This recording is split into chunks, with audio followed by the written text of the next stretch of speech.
Salut, salut! Ça fait plusieurs jours que je vous reparle de méditation, je vous reparle de présence, je vous parle de pleine conscience. Et aujourd'hui encore, j'ai envie de vous parler de ça. J'ai envie de vous parler de la nécessité d'être présent dans la vie réelle et pas d'être présent juste quand tout va bien, quand je suis dans mon hamac en Martinique, en train de barboter dans une eau super chaude en été, ou quand je suis sur mon tapis de yoga, en faire le lotus. Enfin, vous voyez, c'est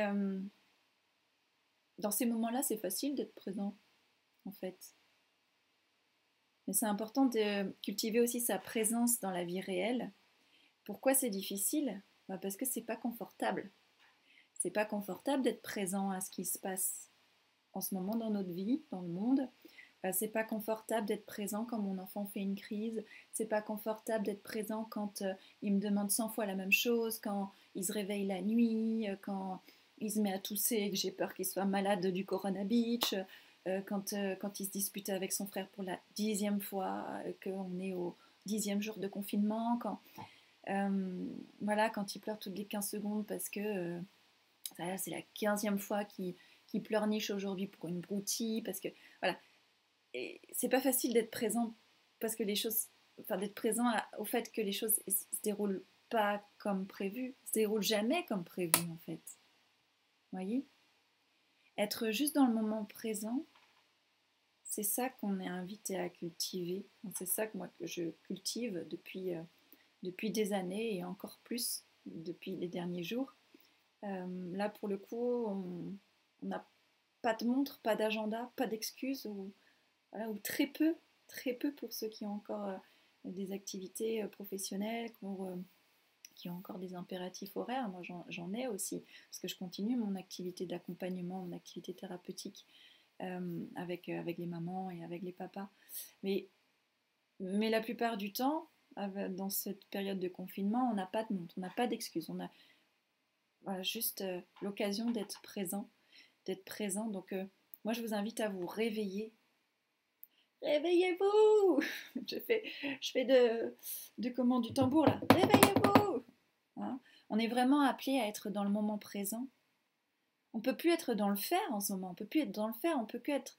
euh, Enfin, passons à l'être. Passons à l'être.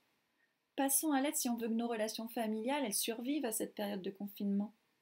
Passons à l'être si on ne veut pas péter un plomb, devenir fou ou approcher ou frôler le burn-out ou tomber dedans. Passons à l'être. Cultivons notre présence. De toute façon, je peux aller nulle part. Je peux juste que plonger à l'intérieur de moi en ce moment. Hein. Je peux juste que accueillir mes émotions. Je peux juste qu'accepter qui je suis, ce que je vis. Je peux que accepter que mon enfant est ce qu'il est, vit ce qu'il vit, ressent ce qu'il ressent. Et quand j'arrive vraiment à faire ça, tout le reste est secondaire en fait. Tout le reste de ma to-do est secondaire.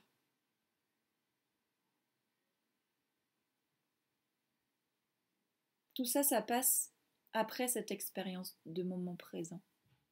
Et du coup, je me rends compte là que vraiment, encore plus aujourd'hui, et puis de toute façon, c'est le message que je transmets dans tout le temps pour les accompagnements. C'est ma façon d'accompagner les gens, c'est ma façon de servir les mamans. Euh, c'est c'est de les aider à, à être des vraies personnes, à être des personnes authentiques. Et là, je me rends compte qu'il est grand temps. Il est grand temps d'être une vraie personne. Il est grand temps d'être une personne authentique. D'être vrai avec moi-même, d'être vrai avec mes proches. C'est comme ça que ça fonctionne, la coopération. C'est comme ça qu'on réussit à être une équipe. C'est comme ça qu'on va réussir à survivre et même à vivre, pas que survivre, à vivre pendant cette période de confinement. C'est en étant vrai, c'est en étant authentique.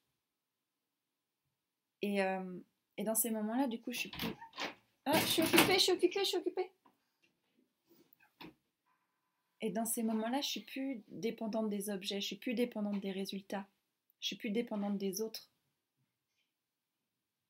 je suis plus dépendante de l'image que les autres ont de moi, je suis plus dépendante des réactions des autres, des émotions des autres. Du coup, là, je peux lâcher le mental.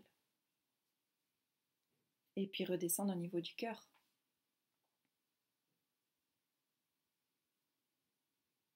Mais la méditation, elle m'a aidé, entre autres choses, hein, en plein d'autres choses, à...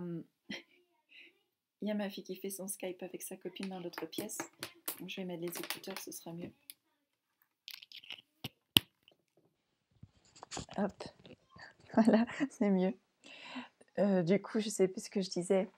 J'ai perdu mon fil, mais on va peut-être l'entendre quand même.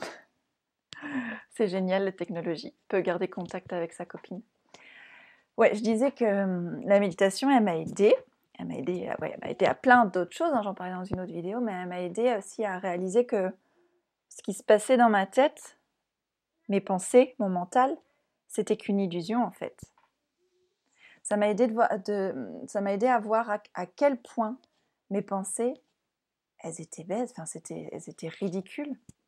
Certaines de mes pensées étaient vraiment ridicules, c'est une illusion.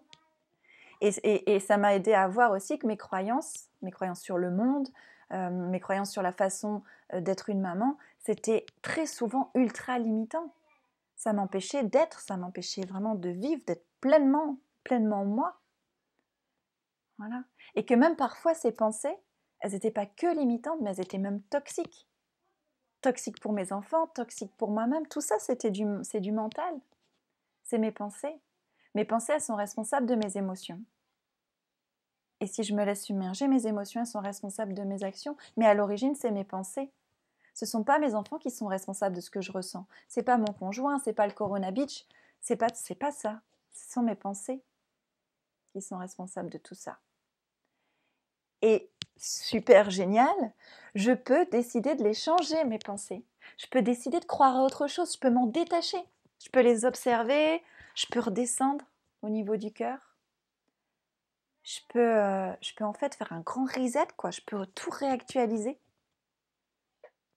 Je peux le faire grâce à la méditation, grâce à d'autres choses, à d'autres techniques de PNL, d'autres techniques en coaching, en thérapie. Voilà, je peux changer tout ça.